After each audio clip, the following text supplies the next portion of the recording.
November 17th, 1558. Dawn is just breaking over St. James's Palace in London. Inside a darkened chamber, the curtains drawn tight, a woman is dying. But this is no ordinary woman. This is Mary Tudor, Queen of England. And in roughly 2 hours, she will be dead. What is strange is this. When her breathing finally stops, the servants standing watch at her bedside do not even realize it at once. Death comes too softly, too quietly, as if the body is so utterly exhausted that it no longer has the strength to signal a final moment. Mary has ruled for 5 years with an iron hand and a burning faith. Hundreds have died in flames in her name. An entire country has watched her desperately search for an heir, only to fail again and again. And now, at the age of 42, her body is betraying her in a way that makes even those accustomed to royal illness recoil. But to understand why Mary's final days are so terrifying, one thing must be understood first. Mary was not simply dying in November of 1558. In truth, she had been dying slowly throughout her entire life. To grasp the horror of those last days, we must go back much further. Not months, not years, but across the whole span of Mary Tudor's life. Mary did not suddenly fall ill in 1558. In reality, her body began turning against itself when she was just 14 years old. This is not metaphor, not exaggeration. It was a real biological war, silent, relentless, and without an end. Month after month, Mary endured pain so severe she could not stand. Episodes of bleeding forced her into bed. Sudden bouts of dizziness, nausea, and fainting struck without warning, then vanished, only to return with greater violence. The physicians called it the Queen's old sickness, a vague, convenient phrase sufficient for record-keeping, but useless for healing. In the Tudor court, women's illnesses were rarely understood. They were endured, not explained, treated as personal burdens, not medical tragedies. And for decades, this is how Mary lived, a princess and a hostage to her own body. What happened in November 1558 was not the beginning of death. It was only the final battle, in a war Mary had been losing, inch by inch, for a very long time. August 1558, just 3 months before Mary Tudor's death. In her private chamber at Richmond Palace, the Queen sits slumped in a chair, barely able to remain upright. Her abdomen is so swollen that even the smallest movement becomes an ordeal. The ladies in waiting whisper among themselves, their voices a mixture of hope and fear. Perhaps at last, the Queen is with child. But Mary knows better than anyone. She has lived through this twice before. The swelling belly, the changes in her body, the premature congratulations, and then no child at all. Only public humiliation, private devastation, and the bitter sense that God himself is mocking her. That morning, her physician Thomas Wick examines her. He notes that Mary's skin has taken on a yellowish hue. Her eyes bulge slightly in an unnatural way.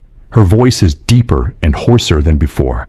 The signs trouble him, but what is most alarming appears in his private notes. The Queen suffers from her old sickness, he writes, but this time, it is worse than ever. The old sickness. 3 simple words, and the key to Mary Tudor's entire death. From that moment on, there is no longer any doubt. The Queen's body is no longer silent. It is speaking brutally, painfully, and impossibly to ignore. And England, though it has not yet admitted it, has begun the final days of Mary's reign. To understand what is happening inside the palace, one must look beyond its stone walls. Because in 1558, it is not only Mary Tudor who is dying. England is dying too. London is not merely gloomy, it is sick. A flu epidemic that began the year before has taken thousands of lives. The streets are filled with the ill, the starving, the desperate. Consecutive crop failures have driven the population to the brink. Food is scarce, prices soar, resentment simmers everywhere. In this atmosphere, the court grows ever more suffocating. Everyone knows the Queen is dying. And more importantly, who will replace her? The name need not be spoken, yet it is always present. Elizabeth, the Protestant daughter of Anne Boleyn, the woman Mary has spent her entire life denying, both in blood and in meaning. Each wave of pain Mary suffers is no longer merely personal. It becomes a political countdown. With every day she weakens, power slips from her grasp, piece by piece. The palace corridors fill with whispers, averted eyes, short journeys without explanation. The Tudor court has learned a ruthless rule. Power does not wait for death to be complete. And as Mary's body collapses from within, the kingdom prepares, not to save her, but to move on without her. By September 1558, as Mary Tudor's health declines sharply, her husband, Philip II of Spain, is in Brussels. He has been absent from England for more than a year, with no sign of returning. Mary writes constantly, long letters, pleading letters, letters heavy with fragile hope. She begs Philip to come back, not as a king, but as a husband, as someone who might stand by her bed, take her hand, and confirm that she is not entirely alone. Philip does not reply. The silence stretches on, empty, merciless. Meanwhile, 30 kilometers away, at Hatfield, Elizabeth waits, not in fear, but in cold preparation. She has waited 5 years, and now the signs are no longer ambiguous. Men from Mary's court begin appearing at Hatfield, quietly, without ceremony. Night visits, conducted in secrecy. They do not pledge loyalty. They adjust their survival, like rats leaving a sinking ship. Mary, racked with constant pain, continues to ask about Philip. When will he come? The ladies glance at one another and lie. They tell her he is on his way, that he will arrive soon. No one has the courage to say the truth, that while Mary is slowly dying in the dark, the world of power has already turned elsewhere. And the Queen, who once held the fate of an entire kingdom, now has only empty promises whispered at her bedside. By late September 1558, what is happening to Mary Tudor can no longer be disguised. The Queen begins failing to recognize faces. Her closest attendants stand beside her bed, but to Mary, they are only disembodied voices drifting in darkness. She calls out the names of those long dead. Her mother, her old nurse, figures who no longer exist, yet appear to her more vividly than the living. At times, she is frighteningly lucid. At others, completely lost. Her body no longer follows familiar rules. Her abdomen is swollen, rigid, agonizing. Fluid builds inside, turning every breath into an effort. Her skin yellows. Fever comes and goes, sometimes burning her consciousness away, sometimes dropping so low her limbs turn bluish, as if half dead. But the most terrifying thing is not the pain. It is that Mary remains lucid long enough to understand exactly what is happening. She knows she is dying, knows her body has betrayed her one final time, knows there will be no miracle. Tudor medicine has no true pain relief, no way to ease her into peaceful sleep. Only wine mixed with herbs, blurring sensation briefly, then returning the pain in full.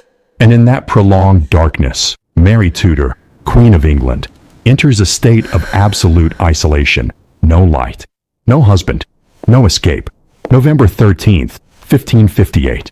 For days before Mary Tudor's death, Jane Dormer sits at the bedside, holding the Queen's increasingly cold hand. The room is dark, lit only by flickering candlelight and the sound of labored, broken breathing. Mary is completely blind, but suddenly her expression changes. She smiles. It is the first smile in weeks, perhaps months. Jane leans closer and asks softly what the Queen sees. The children, Mary whispers. Little children, like angels. They are playing and singing. Mary describes them clearly. Their clothes, their games, the sound of their voices. Not the scattered fragments of delirium, but a complete, vivid scene. For a woman who had longed for children all her life, who had twice believed herself pregnant only to be stripped of hope and humiliation and pain. These visions could be a final mercy, or perhaps a final cruelty. At the same time, across the Thames, Cardinal Pole, Mary's companion in the Catholic Restoration, is also dying. He speaks of brilliant light, of heavenly music. Two people, two faiths, two lives bound to one ideal. And as they near death, their minds seem to drift to the same place. Modern science may call it oxygen deprivation, but for Mary Tudor, they are the children she never held, coming to lead her out of this world. November 15th, 1558. Only 2 days remain. Mary Tudor knows this. No physician needs to say it. No divine sign is required. Her body has spoken enough, and this time, she listens. Though blind and exhausted, Mary insists on making her final confession to her confessor, John Feckenham.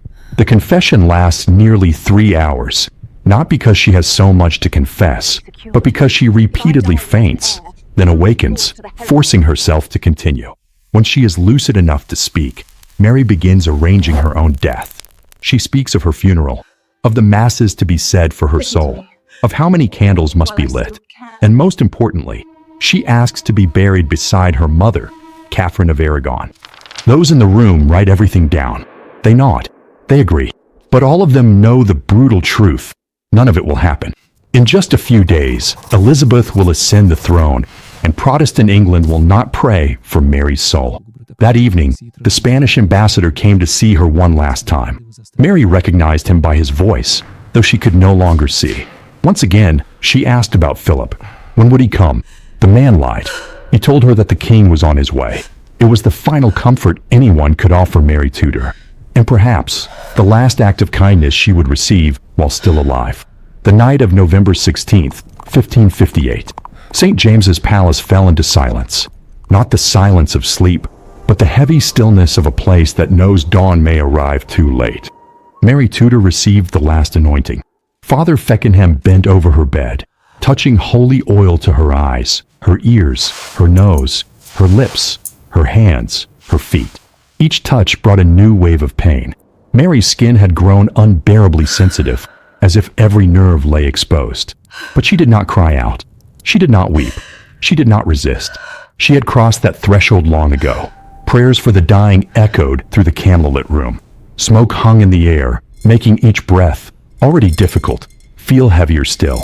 Jane Dormer stood beside the bed, feeling Mary's hand suddenly tighten at times, then go completely slack, as if life itself were trying to hold on, then letting go. With every passing hour, Mary's breathing grew shorter, shallower, more distant. Just before midnight, she barely responded at all. Her lips moved slightly, but no sound emerged. Consciousness drifted in and out like a weakening tide. No one in the room said aloud what they all understood. Mary Tudor was crossing the final boundary, and nothing in this world could bring her back. They simply stood watch, waiting for the moment when history and breath would stop together. Early morning, November 17th, 1558, sometime between 4 and 5 o'clock, Father Feckenham began celebrating Mass in Mary's chamber, an unusual act. Mass was rarely held before dawn, but everyone sensed that dawn itself might not arrive in time. As the priest raised the host, the most sacred moment of the Catholic rite, the unexpected happened. Mary Tudor, who had not spoken coherently for days, suddenly spoke. Her voice was clear, steady, nothing like the broken whispers of before. Lamb of God, who takes away the sins of the world, have mercy on us. The room froze.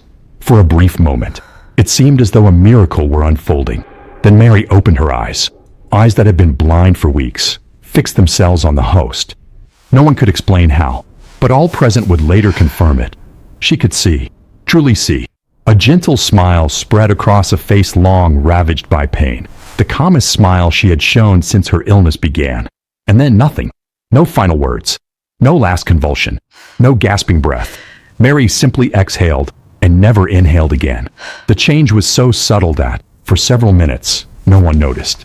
Jane Dormer continued holding her hand, believing the Queen was merely asleep, until Dr. Hwick placed his hand at her neck and understood that everything was over. Mary Tudor, Queen of England, was dead. Thank you for listening.